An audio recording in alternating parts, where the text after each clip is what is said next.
Hello అండి, welcome to Shailaja natural vlogs. ఈరోజు అయితే మీతో అయితే ఒక చిన్న విషయం అయితే షేర్ చేసుకుంటున్నాను. దానికి అర్థం ఏంటో కూడా చెప్పండి. నేను కూడా కనుక్కున్నాను, కానీ అది కరెక్టో రాంగో కూడా చెప్పండి ఎవరికన్నా తెలిస్తే. ఏంటి అంటే, శనివారం నైట్ నాకు కల్లోకి ఒక పెద్ద రోల్ అయితే కల్లోకి వచ్చింది. ఆ రోల్లోంచి పుట్టగొడుగుల్లాగా ఏదో బయటికి వస్తూ ఉన్నాయంట. ఎవరో దానికి పూజలు చేస్తూ ఉన్నారంట. అయితే ఇలా వచ్చింది కల్లోకి. అది కూడా తెల్లారుజామున 4 5 అయితే ఆ కల్లోకి అయితే కనిపించింది ఇలా.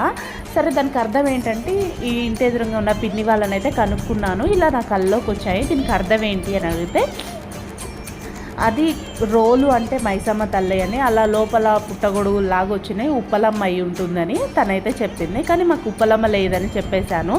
అలాగే మైసమ్మ కూడా మాకు ఇళ్ళల్లో ఎవరికి లేదు అని చెప్పాను. అయితే మీ అమ్మ వాళ్ళకు ఉప్పలమ్మ ఉందా అని అడిగింది. అవును, మా అమ్మ వాళ్ళకు ఉప్పలమ్మ ఉందని. అంటే నువ్వు ఆడబిడ్డవు కాబట్టి అలా గుర్తు చేయడానికి వస్తూ ఉంటారు అని చెప్పింది. సరే, ఇంకా మైసమ్మ తల్లి అంటే నాకు అప్పుడు గుర్తొచ్చింది. మేము నెలలో ఒక్కసారైనా కోట మైసమ్మ దగ్గరికి వెళ్తూ ఉంటాము. ఈ నెల ఇంకా వెళ్ళలేదు. నాకు తెలిసి అలా గుర్తు చేసిందేమో అని అనుకొని అప్పటికప్పుడు సడన్గా అనుకొని అయితే వెళ్ళాము. అసలు మాకు ప్లాన్ లేదు ఇవాళ గుడికి వెళ్ళాలని. కానీ అలా కలలో చెప్పగానే ఇలా చెప్పేసరికి ఇక అప్పటికప్పుడు బయలుదేరేసి అయితే వెళ్ళాము. దర్శనం అయితే మంచిగా అయింది. మేము బయలుదేరుతుంటే ఇంటి పక్కన వాళ్ళు కూడా మేము కూడా వస్తామని చెప్తే వాళ్ళని కూడా తీసుకొని అందరం కలిసి అయితే వెళ్ళాము.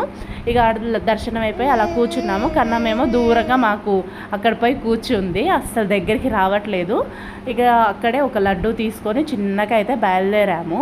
ఇక ఎండలు అయితే ఘోరంగా కొట్టేస్తున్నాయి, అందుకే తొందరగా అయితే బయలుదేరైతే వచ్చేసాము ఇంటికి.